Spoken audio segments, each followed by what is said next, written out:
The Ford Focus is what automatically comes to mind of many consumers when they think of a compact car. It's one of the brand's most successful vehicles being sold throughout the whole entire world with its combination of performance, style, and practicality. So let's go ahead and check out and take a closer look at this 2017 Ford Focus.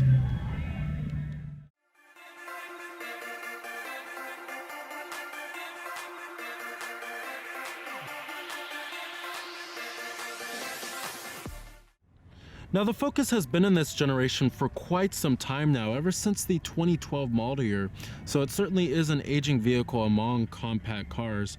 But that necessarily doesn't mean that it's a bad vehicle, even though it's one of the oldest vehicles in the class. But many vehicles in this class have gotten fully redesigned or refreshed since 2012. But for 2017, not much has changed for the Focus, except for that there is some minor equipment shuffling on the trim levels, but no major updates to the Focus here. Now, the Focus comes in two different variants. You can go for the sedan model like how we have here. We also do have the base S model. And then you can also go for a hatchback model, which increases the versatility a little bit and you get more cargo space too. There's also a high performance ST model if you want to go for that, if you're looking for a more enjoyable driving experience. Now here goes the key fob design for the vehicle. A smart key is available on higher end trim levels, of course, but you do have your lock and your unlock, your panic alarm, and to release your trunk. As far as styling goes on the vehicle, it's a fairly conservative looking compact car.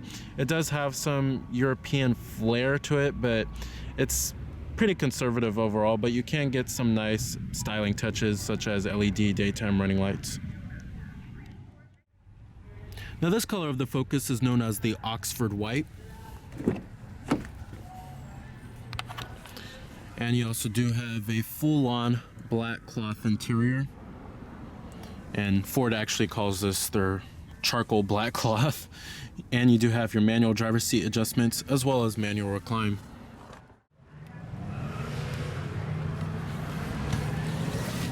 Alright, now stepping on inside of the Focus, I think the cabin design for the Focus has aged pretty well, and it's pretty much stayed the same since the 2012 model year.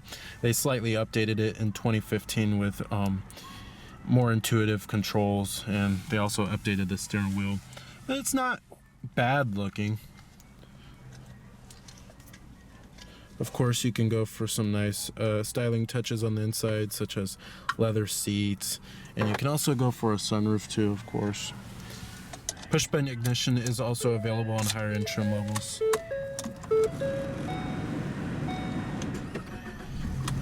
And where you're hearing there is a 2-liter 4-cylinder engine. Coming to your transmission, we do have a 6-speed automatic, which is optional. You also do have lower gear selection, and when you put the vehicle into reverse, it'll display your rear view camera with guidance lines and trajectory. Really nice. It's nice that it's standard on our base S model. Let's go ahead and turn on the headlights and the hazards. Let's go ahead and check out the exterior of the Focus. Pop up the hood and check out the engine bay. Automatic driver's side window. Now, the Focus was introduced back in 2000 in North America, and it was a replacement for the very mediocre Ford Escort. You have 15-inch steel wheel covers. This also marks the 3rd generation of the Focus. And when the 2nd generation was introduced back in 2008, it wasn't on a global platform like how this one is. You have halogen headlights. Like I said, you can go for LED daytime running lights.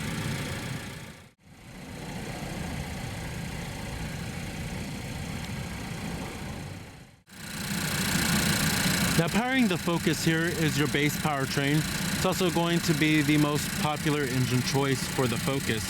It's a 2-liter 4-cylinder engine that produces a pretty good 160 horsepower at 6,500 RPM and 146 pound-feet of torque at 4,500 RPM. With EPA estimates not being too shabby, 26 in the city and 38 on the highway.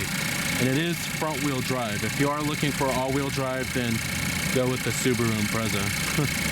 But this isn't your only engine choice available. You can also go for an all-electric model of the Focus that promises to get up to 115 miles in EV range, of course. And then you also do have a 3-cylinder engine available, which I actually recommend avoiding. But the 3-cylinder engine can feel a little anemic at times. But this 2-liter 4-cylinder engine is an okay choice for your powertrain option. But if you're looking for the best fuel efficiency and you don't want to use any gas, I suggest going with an electric model. Competitors of the Focus, you have the vehicles in the compact car class. This includes the likes of the Honda Civic, Toyota Corolla. You also do have the Chevrolet Cruze, Subaru Impreza, Nissan Sentra. Plenty of competitors in this class. And pricing of the vehicle can start at the base S model, which starts at around $18,000. And then you can easily go all the way up into the mid-20s with the top-of-the-line titanium or the Ford Focus ST, which is the high-performance version.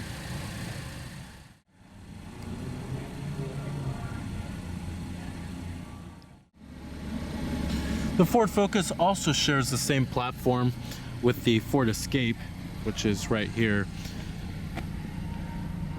But the Escape, of course, is a crossover and sits up a little bit higher, but they are mechanically related to each other.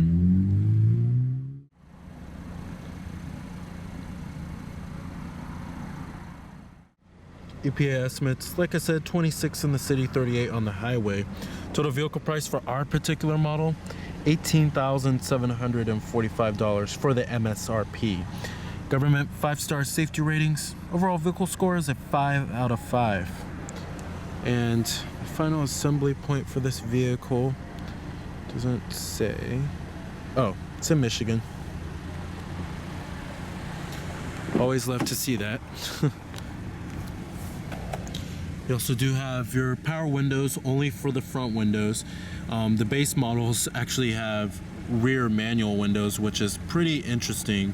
I don't get why Ford did that on the Focus. Might as well just put power windows for all 4 windows. You also do have your power mirrors and your power door locks. Interior quality has never really been a huge issue for the Focus. In fact, even in our base trim level, you'll find decent interior materials. Now, the upper door panel is hard touch plastic. I'm not going to complain about that too much since we do have a fairly basic trim level, but it's wrapped in cloth on the armrest and the mid door panel, and the whole dashboard is soft touch. That's what's really surprising, and the materials feel great inside of here. Build quality isn't too shabby either. Overall, all of the panels and trims and pieces do fit well together. Overall, this is a pretty decent interior from Ford, and it's pretty well built. Now, coming to the stairwell design, I've always loved the stairwell designs of the newer Fords. I like how they're simple yet pretty stylish. On the left here, you do have your controls for the driver information center, which I'll get to in just a minute. You also do have your controls for the stairwell mounted audio controls, as well as Bluetooth phone controls and your voice recognition. Up here you have your manually dimming rear view mirror, and down here you will find a USB charging port, as well as a little storage cubby, 12-volt power outlet if you want to charge a cellular device. And then you have your parking brake and dual cup holders. And then you'll also find a little storage cubby right here and a USB port, as well as an auxiliary input. Go for higher end trims, you can get armrests or a center console lid. You also do have your glove box compartment too. You also do have your AC controls, which feature a pretty simplistic layout, which I love. And you have your fan speeds right here, different zones, and your temperatures. Easy as that. And then you have your rear window defroster button. Now, this is your basic radio head unit that you find on the Focus. However, you can go for a much larger optional head unit that's called the Sync 3, and it's a whole infotainment system, and it's much easier to use as it is a touchscreen. But the controls for this head unit are the controls right here, and sometimes it could just be a little bit distracting and hard to use But coming to your different audio sources, you do have all of the norm AM, FM, and you also do have your external media devices, including Bluetooth streaming audio, as well as your auxiliary input. And then you have your phone. You can hook up your Bluetooth phone and add a phone, and then have all of your contacts. And then you have your menu. There's many different settings you could change, including audio settings, clock settings, your sync settings, display, camera, lots of settings you could change here. And then you also do have your digital clock too. And you could set the time just by pressing on the clock button right here.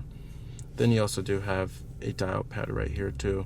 But I rather much prefer the Sync 3 infotainment system over this basic radio head unit. And usually a more basic radio head unit is supposed to be easier to use, but that's not the case with the Focus here.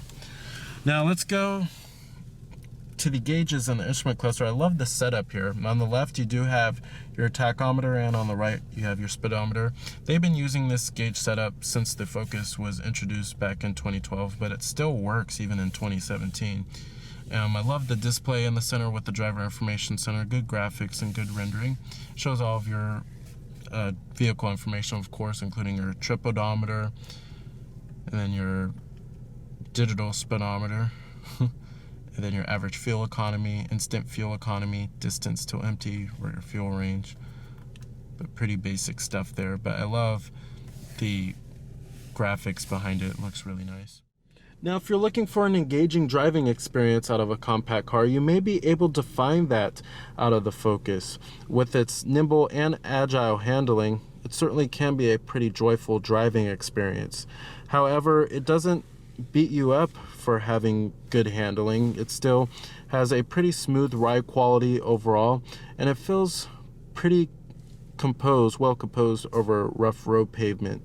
The 6-speed automatic transmission does tend to jerk a little bit and does tend to hesitate. That's one of the issues that this Focus generation has, is the transmission. But other than that, if you're looking for an enjoyable driving experience, then you'll find that out of the Focus. The 2-liter 4-cylinder engine also provides plenty of power for this vehicle. There's really no need for more power, but if you're looking for more power, go with that Focus ST model. You'll certainly have a lot of fun with that vehicle. And the fuel economy isn't too bad either. I just recommend avoiding that 3-cylinder engine. All right, I'm gonna go ahead and shut it down. Let's go ahead and check out the rest of the vehicle.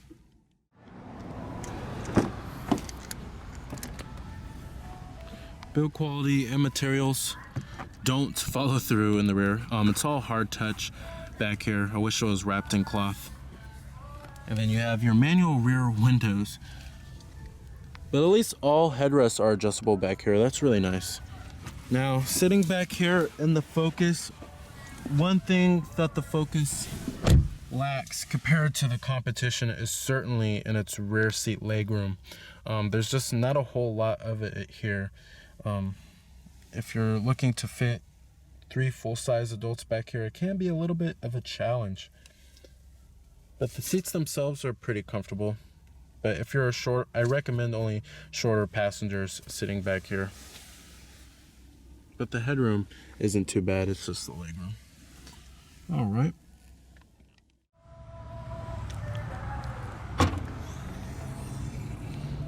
Don't like how it's not lined.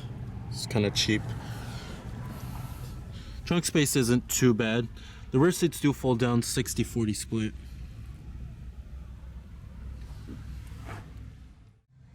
So with its European flavored style and driving experience, it's loads of features available, and it's an available electric model. The 2017 Ford Focus makes for an okay choice for a compact car. Just be sure to avoid the 3-cylinder engine, and if you're looking for a lot of space in your compact car, then you may want to check elsewhere. So remember that this is Cameron Birch from Cameron's Car Reviews.